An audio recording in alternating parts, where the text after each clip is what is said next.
जय शिव शंभो।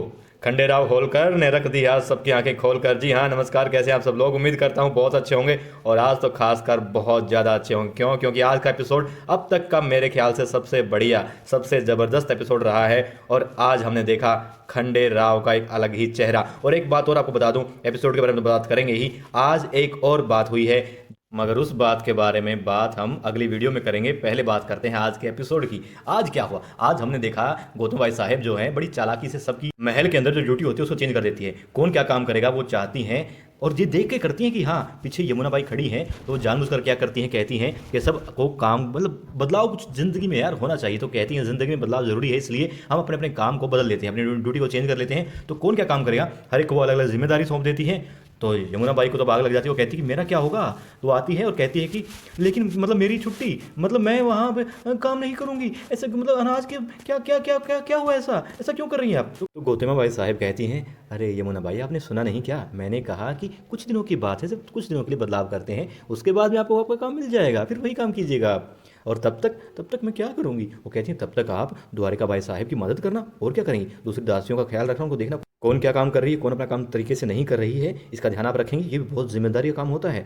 अब वहां से कुछ काम का बहाना बना करके यमुना बाई भाग जाती हैं और यही चीज गौतम बाई साहब चाहती थी। क्यों? क्योंकि उनको पता था कि अब वो गड़बड़ करेगी। वो उसे ये पता चल गया कि आज का वक्त उसके पास में है और यही वो लोग चाहते थे। ऐसा ही हुआ, वो वहां से जाती है, मगर उससे पहले ही, क्योंकि वो बता चुकी है उनको कि आज करना है, आज जो कुछ करना है गड़बड़ होने वाली है, उनको आगाह कर चुकी है अपने साथियों को। और पीछे वाले दरवाजे से तिकड़ी आ जाती है, यानी कि तुकोजी, खंडेराव और देवी अहिल्याबाई होलकर तीनों मौजूद होते हैं। मगर वही होता जिसका डर था।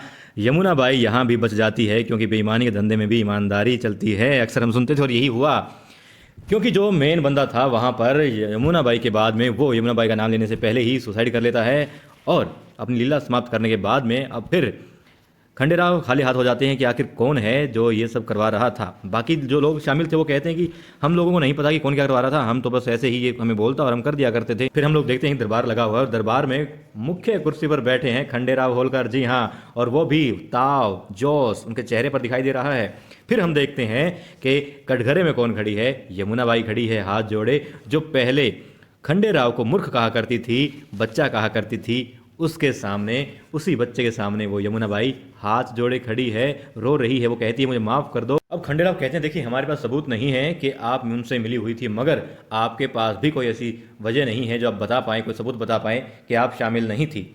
और यहाँ पर बेशक द्वारिका बाई मायूस होती हैं, चाहती हैं कि उनका एक तो सिक्का है जो कभी भी कहीं भी अड़ा देती हैं, उनकी एक ही तो दासी है, इतनी प्रिय है, वो फंस रही है, उसे सजा ना हो जाए। तो बीच में बोलती है, मगर खंडेराव बीच में रोकते हुए कहते हैं कि ये दोषी तो है, यमुना काकी दोषी तो हैं, क्योंकि 6 साल से वो वहाँ काम कर रही है और इन्हें ये नहीं पता कि इतना बड़ा घपला हो रहा था, इसलिए ये दोषी हैं, इनको सजा भी मिलेगी। तो रोती हैं, गिड़गिड़ाती हैं। तो यमुना बाई का रोना देख करके द्वारका बाई से रहा नहीं जाता, वो चाहती है इनको माफ़ कर दिया जाए, ऐसा कहती है। और खंडेराव कहते हैं कि देखिए सज़ा तो मिलेगी, मगर फिर भी चलो हमारे पास सबूत नहीं है, मगर ये दोषी तो हैं, सज़ा तो मिलेगी। खूब रोती है यमुना बाई और सबको बड़ा अच्छा लगता है। द्वारिका बाई बेचारी परेशान होती हैं और सबसे ज़्यादा जो चमक थी वो चेहरे पर थी किसके? एक तो अहिल्या बाई जो छुप करके ये सारी चीज़ें देख रही थी, और दूसरी चमक थी, जी हाँ आप समझ गए कौन? हाँ, गौतम बाई साहब, क्योंकि उनका पुत्र जो है एक राजा की तरह पेश आ रहा था, उसका बर्ताव ये साबित कर रहा था कि हाँ वो राजा बनने लायक है और अच्छा निर्णय लेने लायक भी वो हो गया है, वो बालक नहीं रहा है।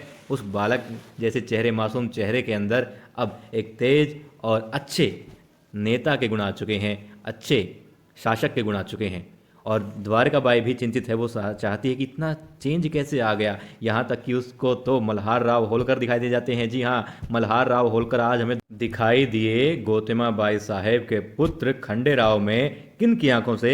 द्वारका बाई की आंखों से, क्योंकि इतना चेंज कभी नहीं देखा था खंडेराव के अंदर किसी ने। और आज हूबहू तस्वीर दिखाई दे रही थी, साक्षात दिखाई दे रहे थे सूबेदार मल्हार राव होलकर खंडेराव के चरित्र में। जी हाँ, उसके हाव भाव में, उसके कद काठी ना हो बेशक, मगर सोच में, विचार में, अभिव्यक्ति में और निर्णय लेने की शक्ति में मल्हार राव होलकर दिखाई दे रहे थे।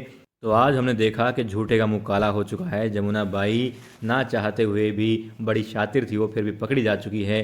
बेगुनाह ही अपनी साबित वो नहीं कर सकती, गुनाह उसका भी साबित हुआ नहीं है, मगर फिर भी कटघरे में है और दोषी भी है।